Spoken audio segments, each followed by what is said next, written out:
जय माता की। श्री दुर्गा सप्तशती का पहला अध्याय आप सभी लोग श्रवण करें। भगवती काली का ध्यान करें। खड्गं चक्रगदेषु चाप परिघान् शूलं भुशुण्डीं शिरः शङ्खं सन्दधतीं करैस्त्रिनयनां सर्वाङ्गभूषावृताम् नीलासमद्युतिमास्य पाददशकां सेवे महाकालिकां यामस्तौ स्वपिते हरौ कमलजो हन्तुं मधुं कैटभम्। बोलिए काली मैया की जय। भगवान विष्णु के सो जाने पर मधु और कैटभ को मारने के लिए कमल जन्मा ब्रह्मा जी ने जिनका स्तवन किया था उन महाकाली देवी का मैं सेवन करता हूँ। वे अपने 10 हाथों में खड्ग, चक्र, गदा, बाण, धनुष, परिघ, शूल, भुशुंडी, मस्तक और शंख धारण करती हैं। उनके 3 नेत्र हैं। वे समस्त अंगों में दिव्य आभूषणों से विभूषित हैं। उनके शरीर की कांति नीलमणि के समान है तथा वे 10 मुख और 10 पैरों से युक्त हैं। ओम नमः चंडिकायै।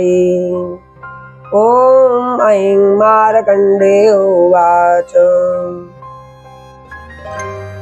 मार्कंडेय जी बोले, सूर्य के पुत्र सावर्ण जो 8वें मनु कहे जाते हैं, उनकी उत्पत्ति की कथा विस्तार पूर्वक कहता हूँ। ध्यान पूर्वक आप लोग श्रवण करें। सूर्य कुमार महाभाग सावर्ण भगवती महामाया के अनुग्रह से जिस प्रकार मनवंतर के स्वामी हुए वही प्रसंग सुनाता हूँ। पूर्व काल की बात है। स्वारोचिष मनवंतर में सुरथ नाम के एक राजा थे जो चैत्र वंश में उत्पन्न हुए थे। उनका समस्त भूमंडल पर अधिकार था। वे प्रजा का अपने औरस पुत्रों की भांति धर्म पूर्वक पालन करते थे। तो भी उस समय कोला विध्वंसनी नाम के क्षत्रिय उनके शत्रु हो गए। राजा सुरथ की दंड नीति बड़ी प्रबल थी। उनका शत्रुओं के साथ संग्राम हुआ। यद्यपि कोला विध्वंसी संख्या में कम थे तो भी राजा सुरथ युद्ध में परास्त हो गए, युद्ध हार गए। तब वे युद्ध भूमि से अपने नगर को लौट आए और केवल अपने देश के राजा होकर रहने लगे। किंतु वहां भी उन प्रबल शत्रुओं ने उस समय महाभाग राजा सुरथ पर आक्रमण कर दिया। राजा का बल क्षीण हो चला था, इसलिए उनके दुष्ट बलवान एवं दुरात्मा मंत्रियों ने वहां उनकी राजधानी में भी राजकीय सेना और खजाने को हथिया लिया। सुरथ का प्रभुत्व नष्ट हो चुका था, इसलिए वे शिकार खेलने के बहाने घोड़े पर सवार हो वहां से अकेले ही एक घने जंगल में चले गए। वहां उन्होंने विप्रवर मेधा मुनि का आश्रम देखा, जहां कितने ही हिंसक जीव अपनी स्वाभाविक हिंसा वृत्ति छोड़कर परम शांत भाव से रहते थे। मुनि के बहुत से शिष्य उस वन की शोभा बढ़ा रहे थे। वहां जाने पर मुनि ने उनका सत्कार किया और वे उन मुनि श्रेष्ठ के आश्रम पर इधर उधर विचरते हुए कुछ काल तक रहे।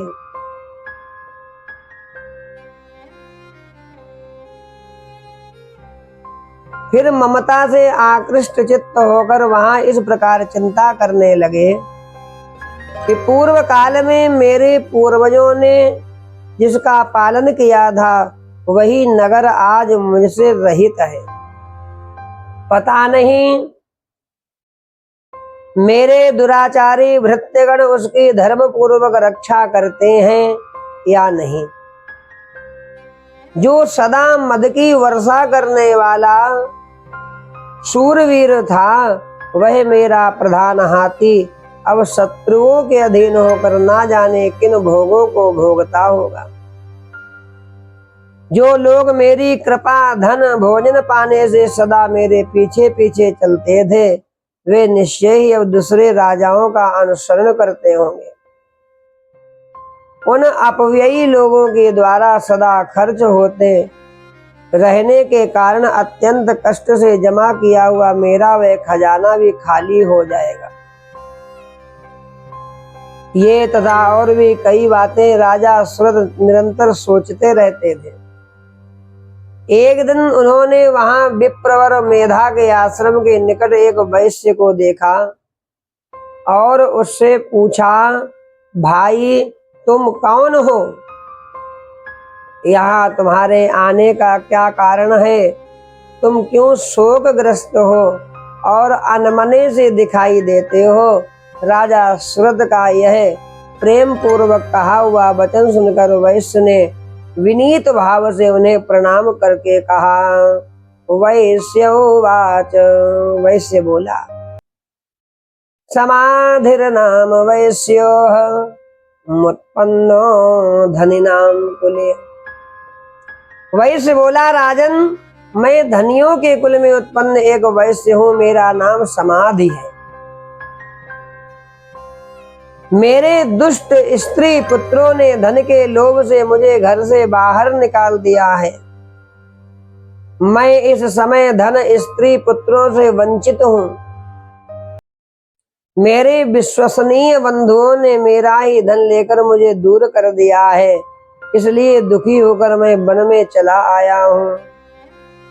यहाँ रहकर मैं इस बात को नहीं जानता कि मेरे पुत्रों की, स्त्री की और सजनों की कुशल है या नहीं। इस समय घर में वे कुशल से रहते हैं अथवा उन्हें कोई कष्ट हो रहा है।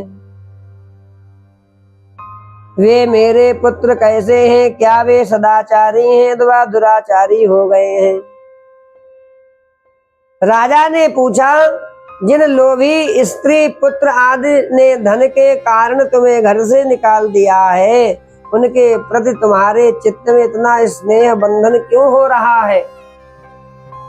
वैश्योवाच, वैश्य बोला, आप मेरे विषय में जैसी बात कहते हैं वह सब ठीक है, सत्य कह रहे हैं, किंतु क्या करूं, मेरा मन निष्ठुरता नहीं धारण करता है। जिन्होंने धन के लोभ में पड़कर पिता के प्रति स्नेह, पति के प्रति प्रेम तथा आत्मीय जन के प्रति अनुराग को तिलांजलि दे मुझे घर से निकाल दिया है, उन्हीं के प्रति मेरे हृदय में इतना स्नेह है। हे महामते, गुणहीन बंधुओं के प्रति भी जो मेरा चित्त इस प्रकार प्रेम मग्न हो रहा है, ये क्या है? इस बात को मैं जान कर भी नहीं जान पाता। उनके लिए मैं लंबी सांसें ले रहा हूँ। मेरा हृदय अत्यंत दुखित हो रहा है। उन लोगों में प्रेम का सर्वथा अभाव है, तो भी उनके प्रति जो मेरा मन निष्ठुर नहीं हो पाता, इसके लिए मैं क्या करूं?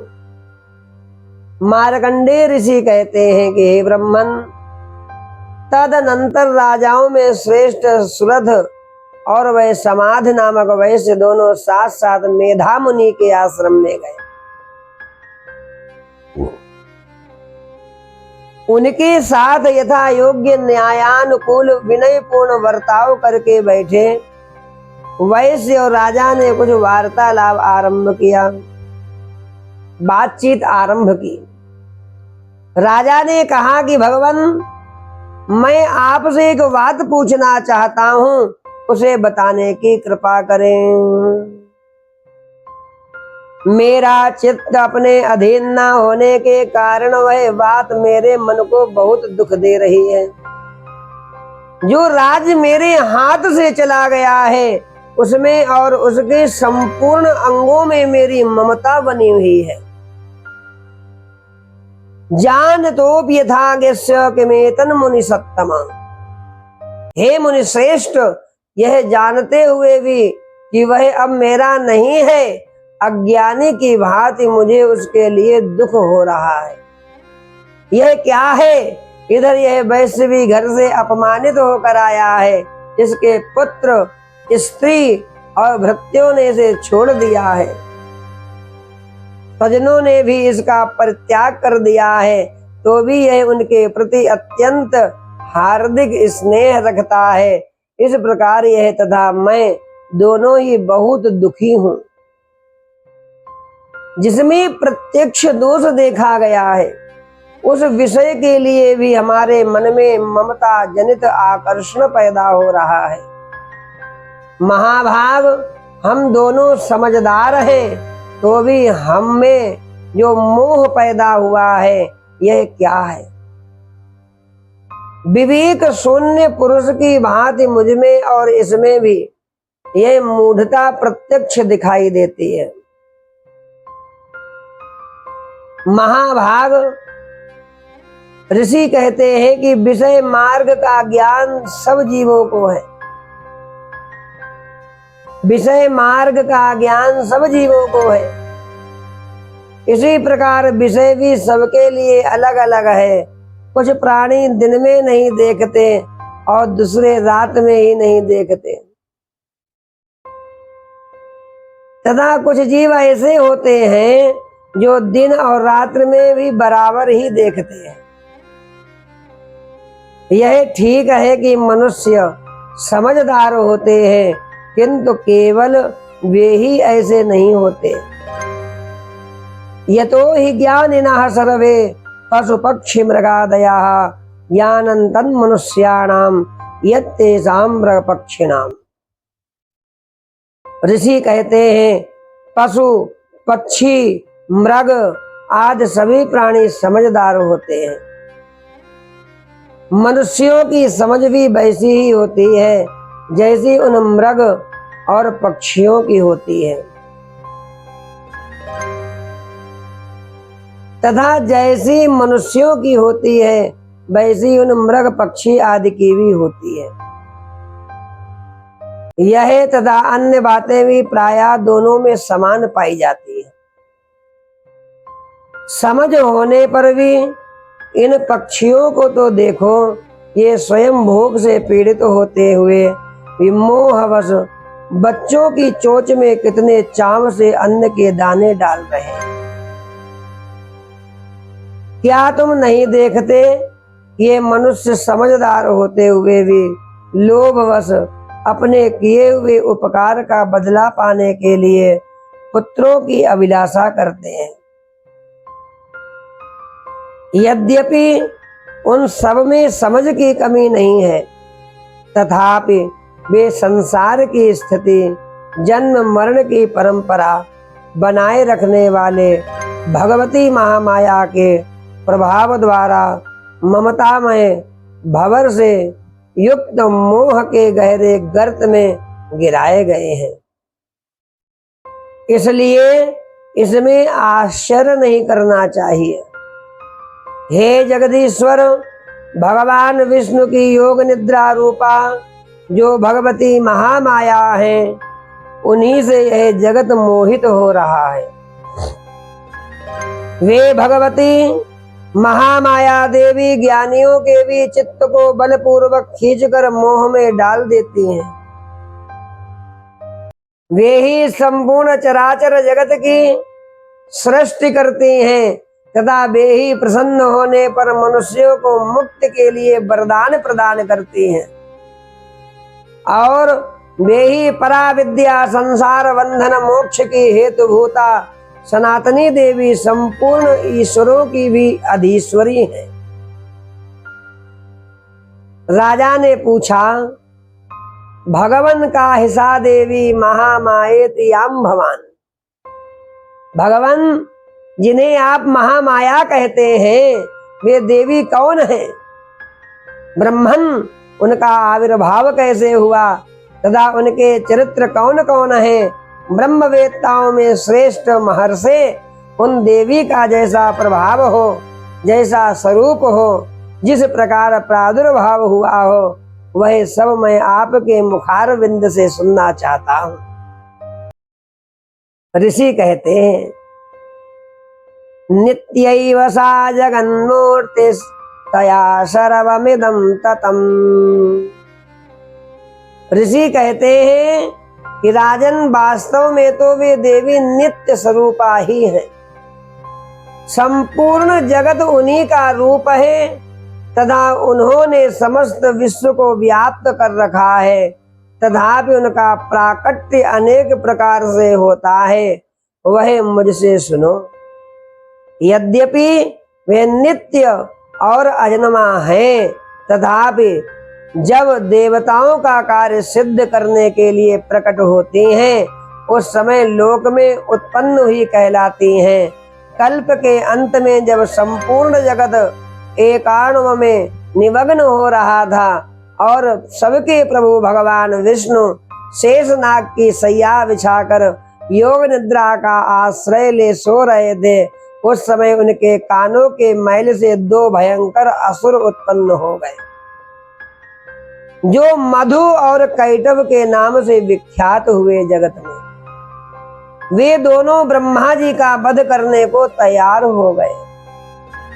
भगवान विष्णु के नाभि कमल में विराजमान प्रजापति ब्रह्मा जी ने जब उन दोनों भयानक असुरों को अपने पास आया और भगवान को सोया हुआ देखा, तब एकाग्र चित्त होकर उन्होंने भगवान विष्णु को जगाने के लिए उनके नेत्रों में निवास करने वाली योग निद्रा का स्तवन आरंभ किया।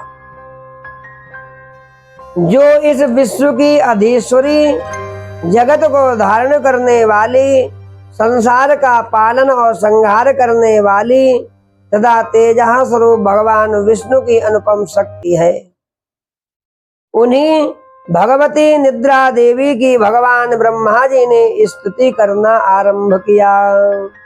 ब्रह्मोवाच त्वं स्वाहा त्वं स्वधा त्वं हि वषट्कारा स्वरात्मिका सुधा त्वमक्षरे नित्ये त्रिधा मात्रात्मिका स्थिता अर्धमात्रा स्थिता नित्या यानुच्चार्या विशेषतः। ब्रह्मा जी ने भगवती की स्तुति करना आरंभ कर दिया। ब्रह्मा जी ने कहा, देवी तुम्ही स्वाहा, तुम्ही स्वधा, तुम्ही वषट्कार हो, स्वर भी तुम्हारे ही स्वरूप हैं, तुम्ही जीवनदायिनी सुधा हो।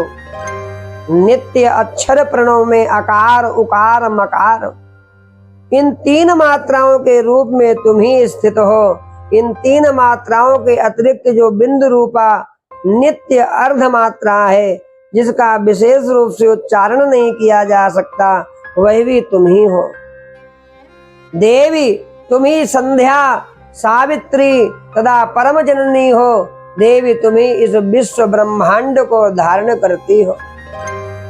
तुमसे ही इस जगत की सृष्टि होती है, तुम्ही से इसका पालन होता है और सदा तुम ही कल्प के अंत में सबको अपना ग्रास बना लेती हो।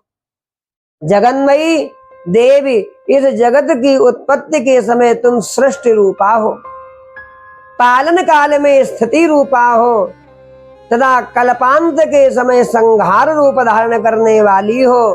तुम्ही महाविद्या, महामाया, महामेधा, महास्मृति, महामोहा रूपा, महामोह रूपा महादेवी और महासुरी आप ही हो। तुम्ही तीनों गुणों को उत्पन्न करने वाली सबकी प्रकृति हो। भयंकर काल रात्रि, महारात्रि, मोहरात्रि भी तुम ही हो। तुम्ही श्री, तुम्ही ईश्वरी, तुम्ही ह्री और तुम्ही बोध स्वरूपा बुद्धि हो। लज्जा, पुष्टि, तुष्टि, शांति, क्षमा भी तुम ही हो। तुम खड्ग धारणी, शूल धारणी, घोर रूपा तथा गदा, चक्र, शंख, धनुष धारण करने वाली हो। बाण, भुसुंडी और परग ये भी तुम्हारे अस्त्र हैं। तुम सौम्य और सौम्यतर हो। इतना ही नहीं भगवती, जितने भी सौम्य एवं सुंदर पदार्थ हैं उन सबकी अपेक्षा तुम अत्यधिक सुंदरी हो। पर और अपर सबसे परे रहने वाली परमेश्वरी तुम ही हो। सर्व स्वरूपे देवी, कहीं भी सत असत रूप जो कुछ वस्तुएं हैं और उन सबकी जो शक्ति है वही तुम ही हो। ऐसी अवस्था में तुम्हारी स्तुति क्या हो सकती है? जो इस जगत की सृष्टि पालन संहार करते हैं उन भगवान को भी जब तुमने निद्रा के अधीन कर दिया है तब तुम्हारी स्तुति करने में यहाँ कौन समर्थ हो सकता है? मुझको, भगवान शंकर को, भगवान विष्णु को भी तुमने ही शरीर धारण कराया है। तुम्हारी स्तुति करने की शक्ति किसमें है? देवी, तुम तो अपने इन उदार प्रभावों से ही प्रशंसित हो। ये जो दोनों दुर्धर्ष असुर मधु और कैटव हैं, इनको मोह में डाल दो भगवती। जगदीश्वर भगवान विष्णु को शीघ्र जगा दो, भगवान को शीघ्र जगा दो। साथ ही इनके भीतर इन दोनों महान असुरों को मार डालने की बुद्धि भी उत्पन्न कर दो। ऋषि कहते हैं, इस प्रकार ब्रह्मा जी ने निद्रा देवी की स्तुति की। ऋषि कहते हैं कि हे राजन, जब ब्रह्मा जी ने वहां मधु और कैटव को मारने के उद्देश्य से भगवान विष्णु को जगाने के लिए तमोगुण की उपासना की, योग निद्रा की इस प्रकार स्तुति की, तब भगवान के नेत्र, मुख, नासिका, बाहु, हृदय और वक्ष स्थल से निकलकर अव्यक्त जन्मा ब्रह्मा जी की दृष्टि के समक्ष खड़ी हो गई। योग निद्रा से मुक्त होने पर जगत के स्वामी भगवान जनार्दन उस एकाणव के जल में शेषनाग की सैया से जाग उठे। बोले लक्ष्मी नारायण भगवान की जय। भगवान जागे, फिर उन्होंने उन दोनों असुरों को देखा। वे दुरात्मा मधु कैटव अत्यंत बलवान पराक्रमी थे, क्रोध से लाल आंखें किए ब्रह्मा जी की ओर देख रहे थे। इस प्रकार देख रहे थे कि ब्रह्मा जी को खा जाएंगे, और ब्रह्मा जी बिल्कुल कांप रहे थे, डर रहे थे। तब भगवान श्री हरि ने उठकर उन दोनों के साथ 5000 वर्षों तक केवल बाहु युद्ध किया। दोनों भी अत्यंत बल के कारण उन्मत्त हो रहे थे। इधर महामाया ने भी उन्हें मोह में डाल रखा था, इसलिए वे भगवान विष्णु से कहने लगे, हम तुम्हारी वीरता से संतुष्ट हैं, तुम हम लोगों से कोई वर मांग लो। श्री भगवान वाच। भगवान ने कहा, यदि तुम दोनों मुझ पर प्रसन्न हो तो अब मेरे हाथ से मारे जाओ, बस इतना सा ही मैंने वर मांगा है, यहाँ दूसरे किसी वर से क्या लेना देना है।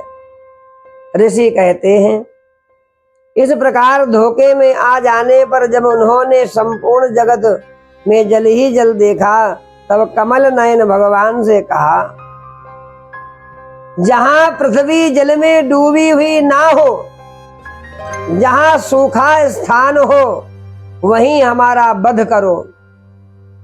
ऋषि कहते हैं, तब तथास्तु कहकर शंख, चक्र और गदा धारण करने वाले भगवान ने उन दोनों के मस्तक अपनी जांघ पर रखकर चक्र से, और गदा धारण करने वाले भगवान ने उन दोनों के मस्तक अपनी जांघ पर रखकर चक्र से काट डाले। इस प्रकार ये देवी महामाया ब्रह्मा जी की स्तुति करने पर स्वयं प्रकट हुई। अब पुनः तुमने उनके प्रभाव का वर्णन करता हूं। भगवती की आगे की लीला द्वितीय अध्याय में आप सभी लोग हमारे चैनल पर श्रवण करेंगे। इस पाठ का श्रवण करने मात्र से भगवती की कृपा जीवन में होती है। इस पाठ को आप लोग नित्य श्रवण करें।